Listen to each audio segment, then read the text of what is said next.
As a developer, you get to help the player play your game and to do it well.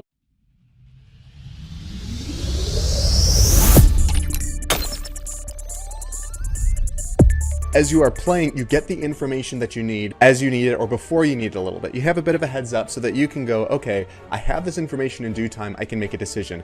If suddenly you're just running along, it looks like normal grass and a laser shoots up from the ground and you have no warning of it and you just die, that's not fair. If you can see it coming up and you have enough leeway so that you can see, oh, there's something, or maybe you even have a pop-up on the screen saying, hey, something's gonna be coming up at the bottom of the screen, watch out, then that ends up being more fair. As a developer, you get to help the player play your game and to do it well. They're just looking to inflict negative status effects, so I think I'm just gonna go at them. They are going to attack me this turn. Okay, protect, protect. One of the things that I think about a lot with games is that there's a difference between the game being hard and feeling hard. If you have a boss that's just a circle and they spew bullets in every direction, you literally couldn't get to the other side in time to be hit by a bullet in many cases. But by having this be everywhere, it increases the feeling of the threat. If they only shot bullets where they could actually hit you for sure, then you might not feel as threatened, even though the difficulty hasn't changed at all. When it comes to RNG, make sure your choice is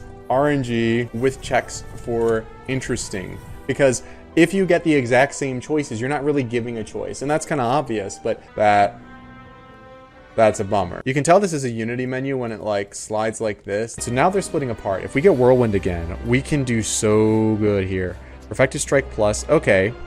Pommel Strike, this makes me really happy. One of the things that is interesting with these games when it comes to player choice is that you have cascading choice. All of my choices before, perhaps they were bad, but when a player does well in this kind of game, they can feel like, oh wow, I was smart. If they do poorly, perhaps they'll think the game is unfair, but they're given so much information that I think that the more likely response would be, wow, I wasn't strategic enough. Which is really good from a developer's perspective, because then your players will feel like they have the potential to fix things, to do better, and they do. And also, you have this aspect where the players feel really good when they do something smart. So it's not just feeling bad about losses, but feeling good about your wins. Player feels smart for what they did at the beginning of the game. That's gonna wrap up for tonight.